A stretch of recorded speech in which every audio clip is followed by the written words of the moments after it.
Hey gentlemen, so welcome to your first online ADP session after the school break, or the first of term 2.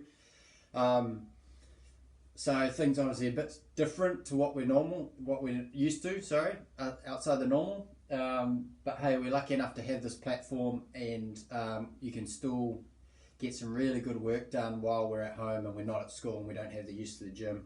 So that's really cool.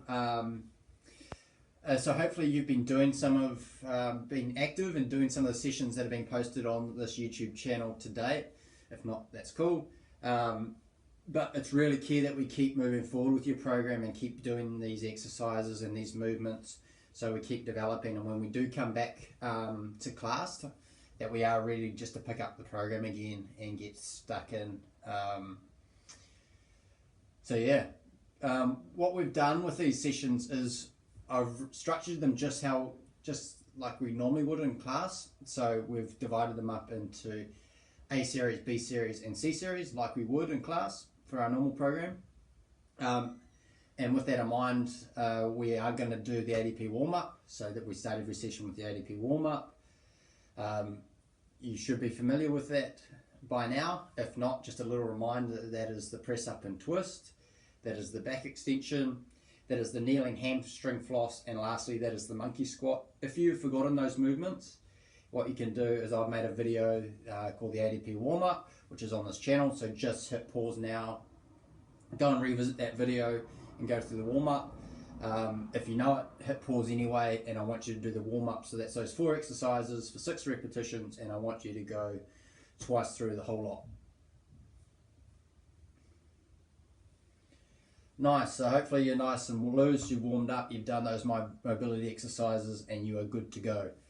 So I will demonstrate and talk you through the exercises, then I'll get you to hit pause, then you'll go and do the exercises for the set amount of reps and sets, and then you'll come back and hit play, and we'll move on through the program. So A1 today we've got a hopping exercise, A2 we've got a lateral jumping exercise, and then A3 we have got a little bit of a posterior or back exercise to do. A1 is a hop transition, so we're going to be hopping on one foot going forwards and backwards, jumping about 30 centimeters for each hop. I'll show you how to do that. So firstly, a bit sore from kneeling on my feet like that. So right foot first, I'm going to hop forward 30 centimeters and then hop back, but I'm going to do it a little bit quicker than that, forward and back. You're going to do, at home, you're going to do 12 repetitions, so that's 6 back, 6 forward, alternating obviously. What I want you to do is be really fast with your contacts, really smooth to generate a lot of power, but I want you to control the jump. So we're not jumping too far forward and then too far back, because that'll get ugly and you'll wobble all over the show. It's not what I want. Nice controlled, short, sharp hops. So you can do 12 on your right, go to your left, and then 12 on your left. That is A1. A2, so don't pause the video just yet, because we're going to do all those 3 in a series. A2 is a lateral or low lateral jump. So you will need something to jump over. Well, actually you don't have to have something to jump over, but it's a good idea to have something as a target. I'm going to use my foam roller. I'm going to put that down in the middle of the floor. Standing on the side of the foam roller, I'm going to take my left foot off. I'm going to hop, and then I'm going to jump. From this side, right foot goes off of my left, hop, and jump. So really important that you stick those landings, a good clean jump, nice clean stable landing. You're going to do, what have I got for that? You're going to do 6 of each leg for that one as well, so a total of 12. And then lastly, A3 is a bent over TYI. So from this position, so we're going to do a good hinge like we've been working on in class. So good hinge position like that, where I'm creating my triangle, my bottom's going back, my back is nice and flat. I'm going to make these movements with my arms. So if I'm side on in that position, and bent over, I'm going to make a T, then I'm going to make a Y shape, and then I'm going to make an I. So to show you the full version, this is what it's going to look like. So you do your hinge, good strong hinge, make a T, make a Y, and then make an I. So that is the bent over TYI. I want you to go through that 4 times. TYI times 4, which will give you 12 repetitions. So a quick recap of the A series looks like this. The hopping, right foot, backward and forwards for 12. Then go to your left foot for 12. Then we've got the lateral hop to landing. You're going to do 6 each side, so 12. And then the bent over TYI, which you're going to go through that 4 times, which is 12 repetitions. So I want you to pause the video, do 3 sets of those 3 exercises for 12 repetitions each, and then come back.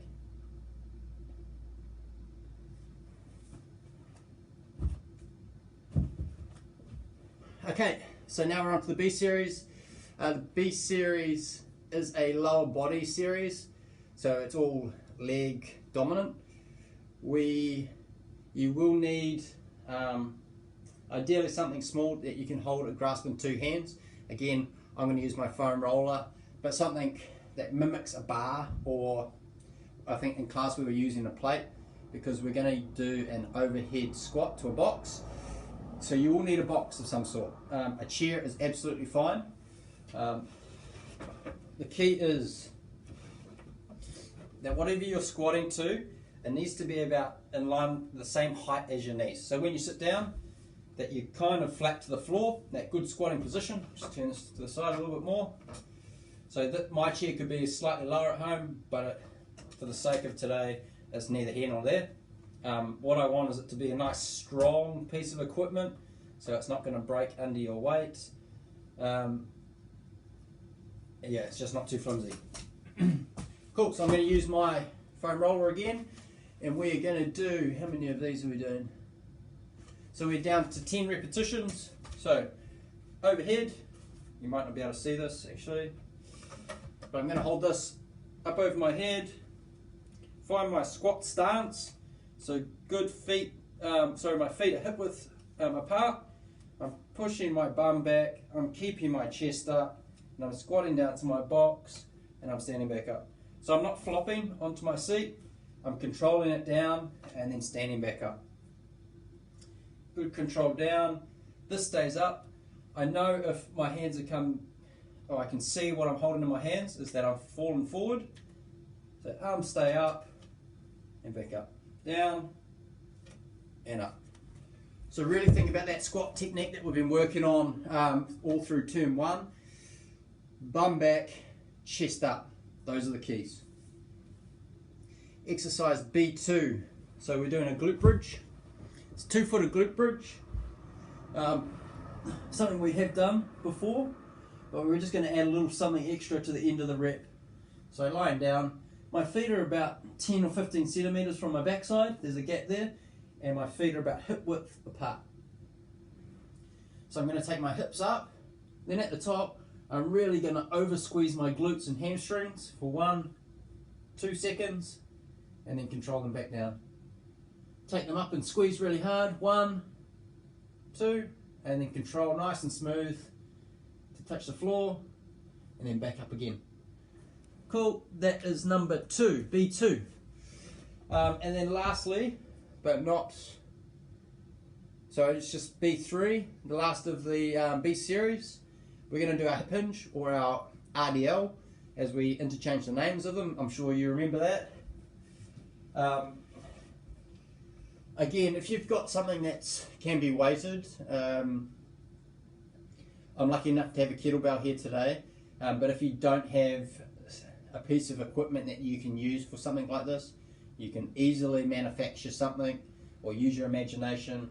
A school bag with some books in it or some shoes will be absolutely fine. You don't need a lot of weight to do these movements, to get the benefits from them. But whatever you've got and whatever you can think of will be useful. So my hip hinge, or my RDL, strong stance again. I dip at my knees first, I push my bum back, and I'm sinking down, touch the floor, and back up. So the key is going really slowly, really controlled, and then standing back up nice and smooth.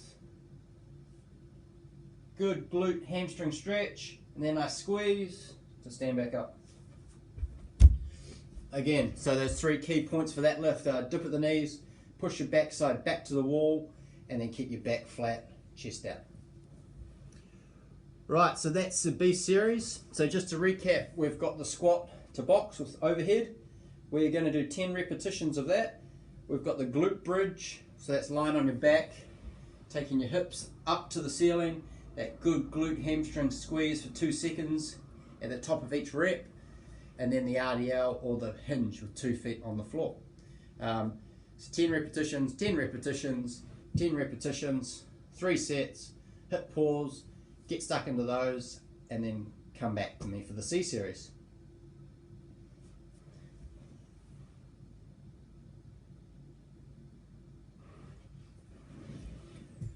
Right, so again, you're going to need your chair or your box or whatever you're using, or whatever you used for your squat for the next exercise. The next one is an incline press up. I just move my equipment.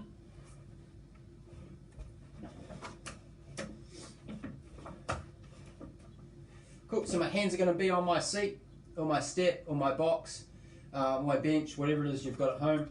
I'm finding my good strong press up position, so my body's nice and flat. I'm going to lower my chest nice and slowly, almost a touch, and then push back up. So the key is control. Slow, strong, control, and back up. Slow, strong, control, and back up. Don't race through the reps. It's not a race to get them to get those done. You'll get far more benefit from control in the exercises than you will just thinking about the reps and trying to bang them out. So that is C1. C2. Bicycle crunch, so we've had this in the program. So this is a familiar one for you. So hands behind head or behind your ears, wherever you're comfortable. Elbows out nice and wide. Feet off. I'm going to stretch my right leg forward, and then my right elbow comes across to my left knee. Then we change. Left to right. Really squeeze up. Use your abs to get your elbow to your knee or close to it, and then change. I'm not bringing my knee all the way up because I really want to use my abdominals to crunch up and squeeze. Crunch up and squeeze.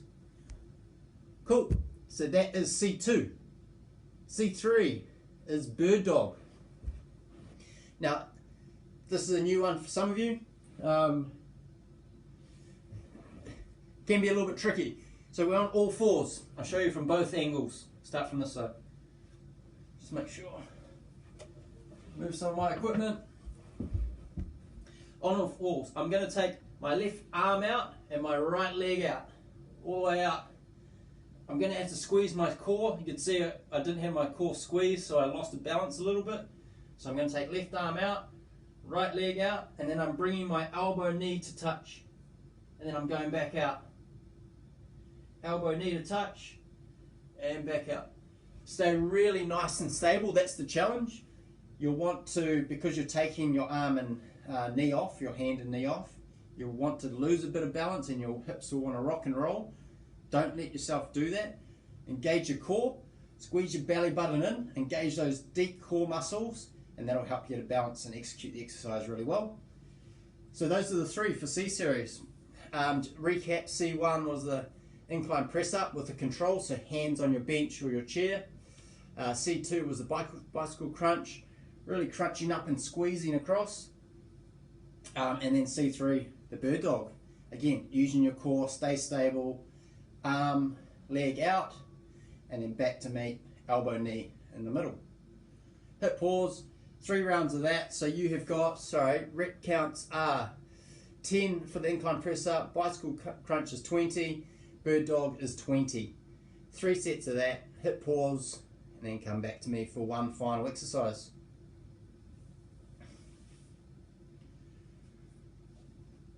Right, so lastly we've got a little bit of a press up variation to finish off the session. This one is called a pike press up. It is a press up variation, like I said, that uses more of your shoulders than your chest and triceps, although some of those will be used in this exercise. The main components are your shoulders. If you're familiar with yoga, you'll be familiar with the movement called a downward dog. We're going to hold a downward dog. So a downward dog is essentially creating a V shape with my arms, hips and legs. So there's my V shape. I'll just come into screen. There's my V shape, as you can see. Hopefully it's a reasonable V. And from there, I'm going to do a press up. So I'm going to take my head towards the floor, towards my hands. So it looks like this. Down. My head doesn't touch the floor, but it gets really close. My bum stays really high throughout the whole movement. Down and up. So that's the last exercise we've got, is the pike press up. I want you to do 25 repetitions of that. The challenge is, it's a bit of an exercise challenge, is do as many as you can without stopping, without breaking into poor form. So still keeping your hips up really high, good control, down and up. Break when you need to, but try and take the least number of breaks as you can.